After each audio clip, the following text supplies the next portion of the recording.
We have yet another silly Borderlands clash, a massive move by Nintendo, a great gesture from Ubisoft, and far more, all in today's roundup. Hey everyone, and welcome back to the roundup. This is a particularly underslept edition because my office almost caught fire during the night. It's a good thing I was in late in the office because the fire was about to hit the restaurant underneath me, which is an Asian barbecue with, gas lines under the table, so that could have been quite bad indeed. But with that problem solved, I mean, hey, the gaming news has to go on, but just a quick note for patrons, that did knock back a bunch of things that I wanted to get done, so this will be a more sparse than I intended weekend. But yeah, with that, let's get into the news. Okay, so let's kick it off with some Borderlands 3 drama, but unlike most, it's pretty much entirely unnecessary. So here's the deal. People asked why Troy Baker was not coming back to play Reese in Borderlands 3. Randy Pitchford said on Twitter, of course Randy being the head of Gearbox, that we'd have to ask Troy himself, because Randy was told by the game's audio director that Troy turned the role down, but that it didn't matter based on how the character would be in-game. Which was quite the tweet, certainly one that put the pressure on Troy Baker, as it really did seem like he had declined to reprise the role. Well, things have somewhat changed. In an interview, Troy Baker said that he actually would love to come back to the game and play that role, but that indeed Gearbox declined him. It seems like something went on behind the scenes here. Here's what Troy went on to say.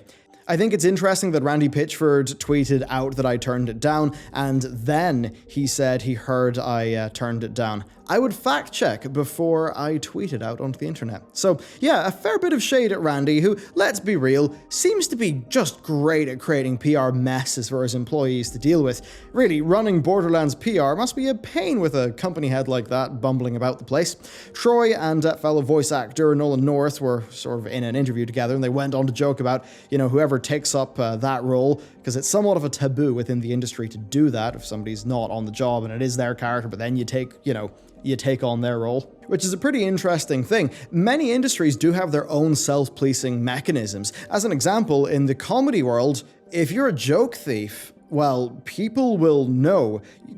Joke thieves find themselves ostracized within the comedy community. They find themselves turned down by comedy clubs. And this isn't, super serious, but it's just always interesting to hear the little glimpses into those worlds. And, just that is a bit of a taboo within the voice acting world. Certainly, though, a stupid PR blunder from Randy Pitchford. The guy clearly can't help himself.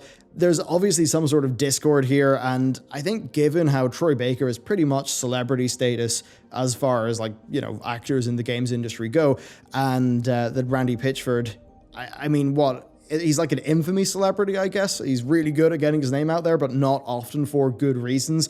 So yeah, the story's just been a bit blown out of proportion, but I think it's worth covering now that we have, the full sort of both sides of what the two of them have said. Okay, next we've got a massive move from Nintendo. A move so massive that the company's stock actually surged 16% after it. So Nintendo are going to be releasing the Switch in China, but it's going to be through Tencent. Tencent, of course, have been in the news a lot lately because of their 40% stake in Epic, but they are far more broad than that within the industry. They're massive in China. They own 100% of League of Legends developer Riot Games, plus a bunch more. I believe they're actually technically speaking, they're the largest games company in the world right now, and that's something that's only going to continue with this move. You see, the thing is, getting into China is super, super hard. Of course, given the obvious elements of their government, it makes sense that it's really hard to get into China.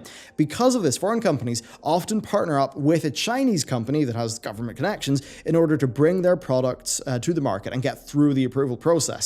Basically, it just makes that whole process a whole lot easier and, well, basically viable. China is a fairly massive country with a population of just over 1 billion people. Now, its GDP is just shy of $9,000, which is a bit lower than, say, Russia's right now, but they have quite a lot of income inequality, so that average is actually being dragged down quite a bit. The country actually has a massive emerging middle class, to the point where the Chinese box office is set to overtake Hollywood pretty soon.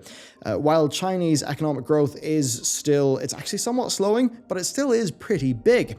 Now, I don't really know enough about the gaming landscape over there to comment too much on it, but from what I understand, it is mainly mobile and PC free-to-play titles, but given the sheer size of that market, come on, this is bound to do well. It's almost certainly an excellent business move from Nintendo. And I mean, yeah, it's probably going to make them a whole bunch of money. I do wonder if we will see some Chinese titles make it over to the West. It's kind of interesting, like Tencent have launched Wii Game X, which is the Western version of their Wii Game games platform, which is basically their version of Steam. So yeah, we could see more cross-pollination there, and it also could open up an additional market, for anyone who's selling games on the Switch, which does include all of the Nintendo indies, who are actually at this stage a pretty darn large group of people. Alright, with that covered, Notre Dame. So it recently caught fire, leading to the destruction of its spire and a lot of damage throughout its wooden structure, although rather improbably, a lot less damage than could have been wrought, with, I believe, all of the art and the stained glass windows bar one being unscathed and most of the superstructure being fine.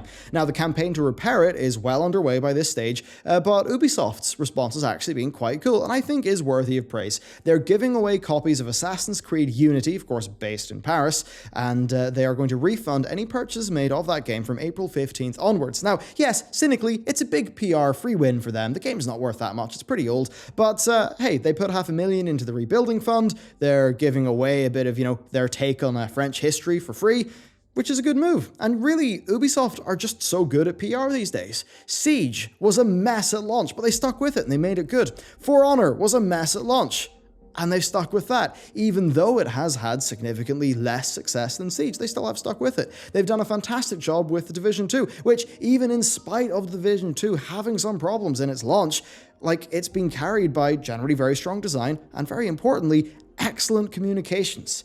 More than any publisher, Ubisoft's model just seems to have been releasing great games with loads of content and then just supporting them well and being good at communication. They just seem to have a very high hit rate with excellent quality titles that players seem to be loving these days.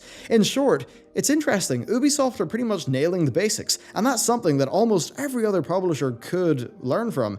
So yeah, it's a bit of a strange world, really, that we're saying all this about Ubisoft, but hey, it certainly is good, and we should be praising good things whenever they're done. Next up, we have a little bit of an addendum to the PS5 story. Horizon 2 was confirmed to be in development through a voice actor pretty much slipping it, which then led to Jason Schreier tweeting that God of War, 2? 5? I don't know what they're going to call it. The next one is in development.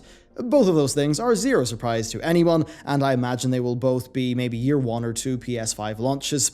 And it really is, to me, an exciting prospect. The PS5, as I covered in my video, is shaping up to be quite powerful, built on modern architecture with a lot of modern features like ray tracing support being there. Now, Sony's first-party titles are typically just amazing in how far they push the hardware. I mean, there's no PC game that could look as good as Uncharted 5 for the price of a PS4. Now, of course, that's down to the game being tailored for 2 hardware configs, which does allow for a lot of specialized optimizations.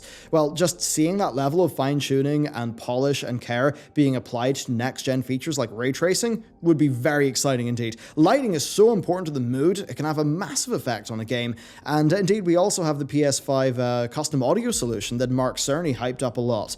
Well, I mean, yeah, you can be sure that God of War and Horizon will use that to the max. So as a bit of an audio nerd, I'm pretty darn excited to plug my DAC into a PS5 and see what I can do with my 6XXs, which are really good headphones. And I suppose that is Sony's strategy winning, isn't it? As I covered in that, in my latest deep dive in single-player games, Sony are just knocking it out of the park with system seller titles, and they've now been so good at establishing that is what Sony does, that, I mean, the PS5 is going to do really well.